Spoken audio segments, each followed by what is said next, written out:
Congratulations! It's a Gemini. When people think of astrology, they typically think of sun signs, the astrological sign that your sun was positioned in the day you were born. Newspapers and websites publish horoscopes predicting events for people based on which month long period their birthday falls under. We claim that people of a sun sign have certain positive and negative traits. Oh, and to further identify with your sun sign, why don't you consider buying themed trinkets, perfumes, and candles? There's got to be more to astrology, right? In this episode of Spiritual AF Sundays, we bring on guests Julia Canole and Steve Cox from Astrologize It to discuss modern social media takes on astrology, their origins, and how they can fall short. They also explain the concept of evolutionary astrology and how it differs from older methods of using this divination tool. It's time to grab your favorite beverage, sit in your favorite chair, and get ready for this episode of Spiritual AF Sundays. Astrology, more than just sun signs and swag, with guests Julia Canole and Steve Cox from Astrologize It. You're listening to Spiritual AF Sundays, created and hosted by The Mystic Geek. If you're looking to explore intriguing questions about the meaning of life and our place in the universe, then you're in the right spot. We dive into topics often discussed as sound bites on social media and take a deeper look. Whether it's woo topics like astrology and mysticism, or seemingly mundane matters like technology and politics, we cover it all. We explore our own thoughts and beliefs, talk to experts, and uncover hidden meanings. These fascinating areas of exploration can help us question ourselves and better understand our world.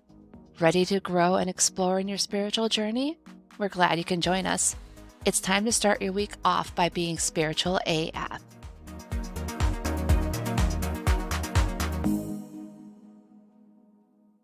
Welcome back, listeners. We have with us today two guests. We have Julia Canole and Steve Cox with us to talk about astrology, especially how it shows up in social media. I'm glad to have both of you here.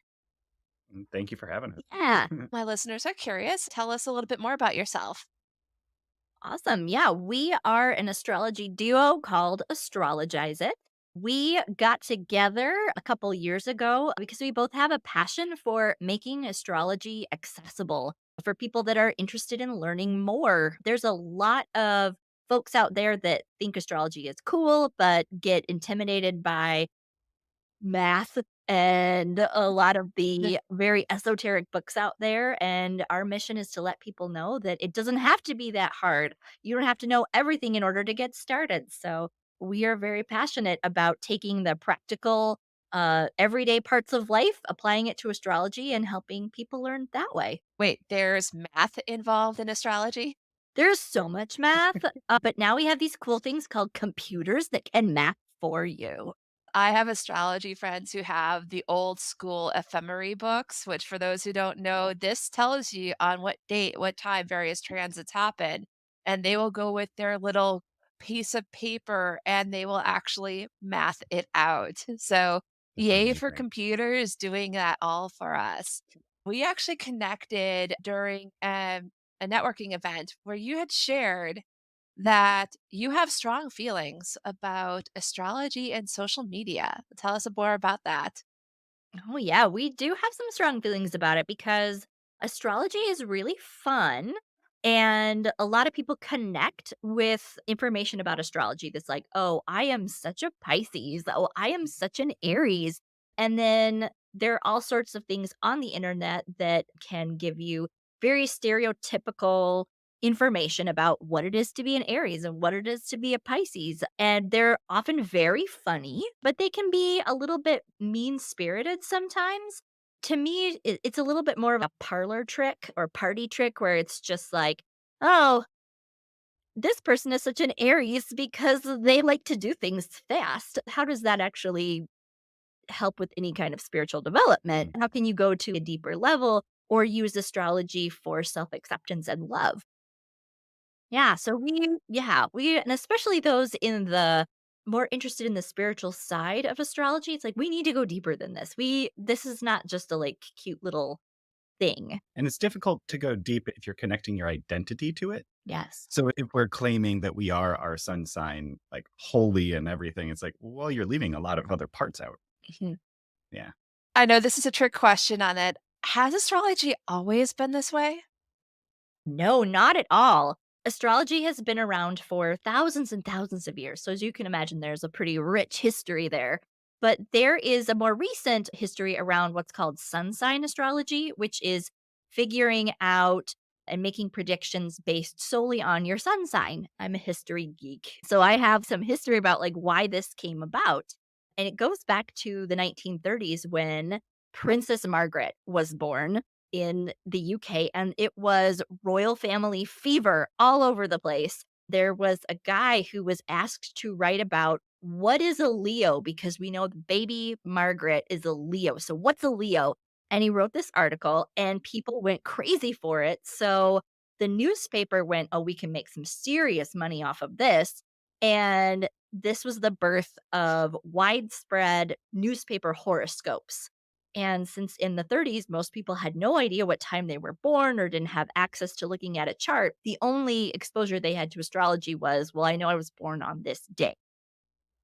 So sun sign astrology kind of has this sketchy history to it. It's really about how to make money. We fast forward to the 1960s and 70s, there's this huge resurgence of learning astrology in the everyday populations. And again, we get back to this, how can we get people to identify with a sun sign so we can sell them stuff like trinkets and necklaces and, Candles. and candles? Yeah, Candles, oh my gosh. yeah.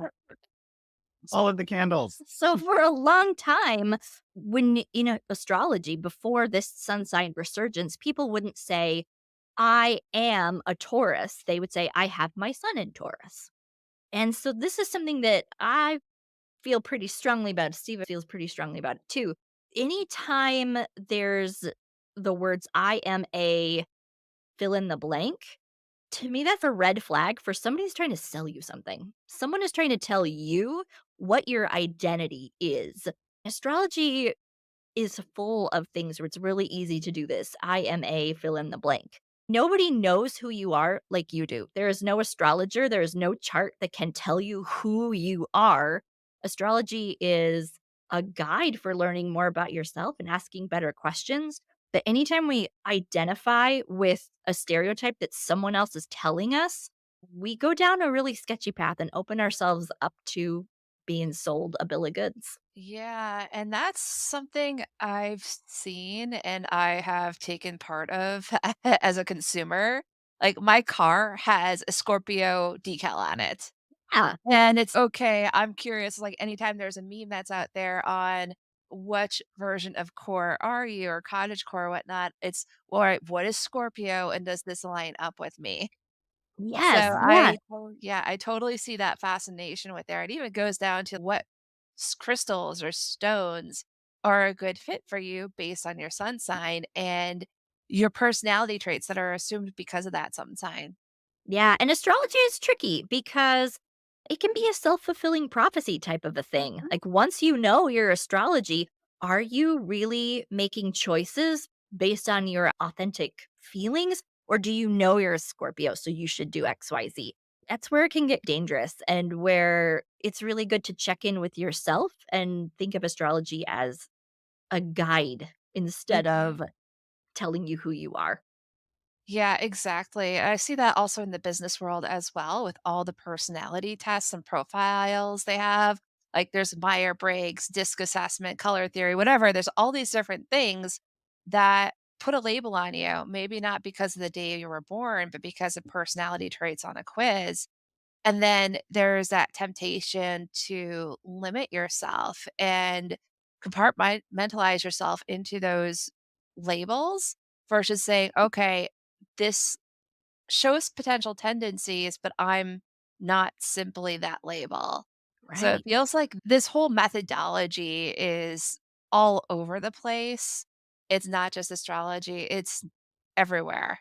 I see it a lot in the witchy community in particular. Steve and I actually met both working at a witchy store. And folks would come in all the time and be like, "Well, I'm trying to figure out what kind of a witch I am." And it's like, "Ooh, what do you like?" You don't have to like, I there's no epic journey here for you. Sorry, this is not your quest. Unfortunately, it's not like a D&D character that you're just creating right away. Yeah. But I'm gonna be, like, really heretical out here and say even the title, "I am a witch," maybe even question that. Is that the entirety of who you are, or is that a facet? Like, anytime we are over identifying with a label, we cut down on our freedom in some ways. I see that in other areas of personal identity as well. It's like you own that label so hard that you will pick up almost to a trope level various aspects of it. I don't go around with a giant Scorpio symbol on me and like Scorpio slash pentacle glasses or anything like that, even though people will pander and throw ads at me to buy those things. But yeah, I feel a lot of these labels now that people take on, it just makes us easier to sell stuff to. Mhm, it's used as a form of connection too. That's the light side. That's the positive side. mhm, Yeah. mhm. So and with that connection, Julia mentioned earlier that memes and things can be a little mean. So that the Schadenfreude version of connection, of connecting by othering other people, like I've noticed that as a tendency, and we want to fight against that kind of culture with the Mhm. astrology too. Yeah, and that's a curious thing too, because for a long time when I was into astrology at the beginning, it would be like, "Oh, Geminis. Oh, would never date a Gemini. Oh my gosh." And now it's like, "Oh, what do I have to learn from Gemini? Mhm, Oh, why am I reacting against this so strongly? Maybe I actually should date a Gemini and learn from them and deal with this part of myself." Yeah. Yeah. The entire zodiac is inside all of us. Every mhm, chart has every sign. That's part of why what we do on social media and through our own podcast, we mhm, really focus on what sign is the sun currently in, not where was it when you were born. What is it currently in? And what mhm. lessons for the next month do you have to learn from that sign? That's a great way of putting it. And thanks for bringing up the whole like shadow work aspect of it, where if something repels you, it's important to figure out why. Yeah. Some things repel us because they're just flat out dangerous. But other things, they bring up either a wound or an issue that we're subconsciously afraid of addressing. It's a matter of being, if you are able to, I'm going to caveat that, if you're able to, going deep and finding where that discomfort is so that you can work through it. Yeah, and that's one of the reasons why we love astrology is it's a great tool for doing that shadow work Mm, because every sign has stereotypes that go with it. mhm, But those stereotypes, people find them funny because they're often true, but they're pointing to a better thing. So Gemini, for example, like a lot of it, like, oh man, Gemini's always going to play devil's advocate and they're always trying to get you riled up. Well, that's kind of the shadow side of it. Gemini is also going to be so quick to ask questions that nobody else in the room is willing to ask. That's an awesome thing. It makes Mhm. people uncomfortable, but my goodness, what a wonderful quality to have. I'm actually dating a Gemini. I've been dating him for 4 years, and that's one of my favorite things is let's bounce ideas off of each other. Because again, he's exemplifies that aspect when it comes to his sun sign. He has a whole bunch of other things going on. We don't need to nerd out about that. The trait of Gemini that I really like about him is that ability to look at things from so many different angles. And then there's the shadow side. It's like, okay, you think a lot. Mm. Let's narrow this down. Let's narrow it down. We don't need Yeah. to be two-sided about it. We can just focus on one thing.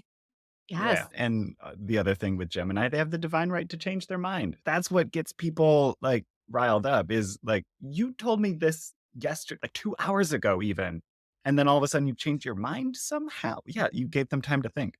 Yeah, that's the thing. What beautiful medicine for our world right now is the Yeah. right to change your mind. That's exactly what we need right now. hmm So before we jumped on this, you had mentioned something called evolutionary astrology, and that's something that you're fascinated in. Can you tell us a bit more about that?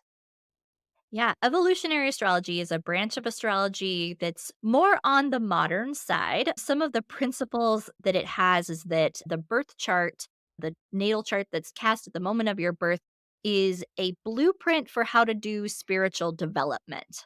Parts of evolutionary astrology also function under the assumption that there are past lives and people have had past lives, and you can see past life Mhm. information in the chart. Steve and I both are open and skeptical enough to be like, "Mm, maybe," but also Mhm. it could be just like, I don't know. I feel like I have past lives in this life too. There have been versions of myself that are almost like past lives now. And also there's family history that can act like a past life. So we use evolutionary astrology really with the idea that we're not here to use astrology to predict what's going to happen Mhm. as much as give ourselves a roadmap for what questions should we be asking right now. Yeah. Where do you think this fixation or the current fixation on prediction based astrology is coming from? Yeah, astrology has always been very predictive based. And in fact, astrology for thousands and thousands of years was used exactly for that. It was used by kings and political figures to figure out, is a battle going to be successful? For most of its history, astrology was only accessible to people in power with an education because you did have to have math, you did have to be able to read. And then with the new development of computers, this is now a brand new time in astrology's history where anybody with a computer and the ability to read can figure out astrology. We're in a very new period of time for astrology. So now there's this ability for astrology to be about more psychological and spiritual growth as its main focus. So I love that it's shifted to that because as an astrologer, can I look at your chart and do some, like, future predicting? Yes, I can, but what I'm doing is I'm looking at energies, and there's a billion different ways that that could show up. There's not really a great way for me to be super exact. There are some people that are very good at that. I would say I am not one of those people. Where I'm really good at, I feel like, and what we like to focus on is how can we help you ask a good question? Yeah, that's to us, like, more a tool that's gonna serve you for the rest of your existence versus helping you figure out what's the best day for me to ask for a job. In the beginning, we talked about you both having a podcast. Yes. We do. Tell us a bit more about that. We go seasonally, so it follows the astrological season. We'll do the first episode and just talk about that sign. We also will do a second episode in the season and bring in someone that exudes the energy of that sign. We're just going with as the sun travels, that's our guide. And then we just pick up the topics. In Aquarius, we brought forth a TED speaker that like we really felt was important to the kind of current day messages that Aquarius is bringing to us. So yeah, a fun place to rumble. Also, we literally astrologize things. We bring Gene Belcher from Bob's Burgers up and Leslie Nope from Parks and Rec, and we assign them stereotypes and things like that in order to get people's minds in that space of astrology. That sounds amazing there. Steve and Julia, thank you so much for being here as a guest, for sharing your own views when it comes to astrology, how it's changed, and also letting people know about your podcast. Is there anything else that you want to make sure that our listeners know before we go today? Yeah, for folks that are in the Twin Cities, we love teaching and we have lots of opportunities to come rumble astrology with us in person. We have a monthly chart chat at the Eye on Lake Street in Minneapolis, or first Sunday of the month, where you can bring in your chart and learn a fun part of astrology and see how it applies to you personally. And that's for any levels of experience or knowledge. So you can be a total beginner. You can have been studying this for years. We want all perspectives. Yeah. And where can people find you online? We are on Instagram at Astrologize It. And then Mhm. our website is also astrologizeit.com. And our podcast is just Astrologize It. Yeah, You make it so simple for us. we do our best. Again, thank you, Steve and Julia, for being part of this conversation today. Oh my Thank you gosh, so much for having it's us. so fun. That was a fun conversation.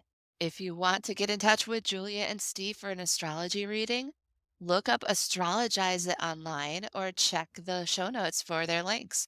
With that, we're going to pivot to what's coming up in our next few episodes.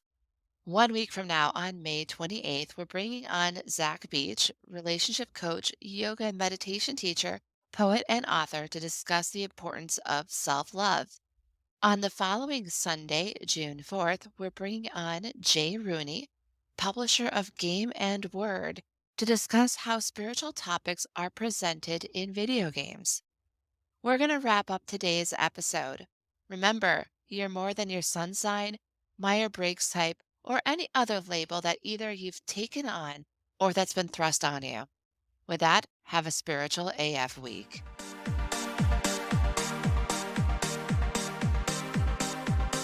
Thank you for joining us for Spiritual AF Sundays. This show is hosted by the Mystic Geek. That's me. Got comments or questions from today's episode? You can either email me at jess@themysticgeek.com or send me a voice message at speakpipe.com/themysticgeek. Don't worry, I'll put the link in the show notes. Help others start off their week with a Spiritual AF Sunday by sharing this episode with them. Also, 5-star reviews on Apple Podcasts help spiritual seekers find our show. So do the thing.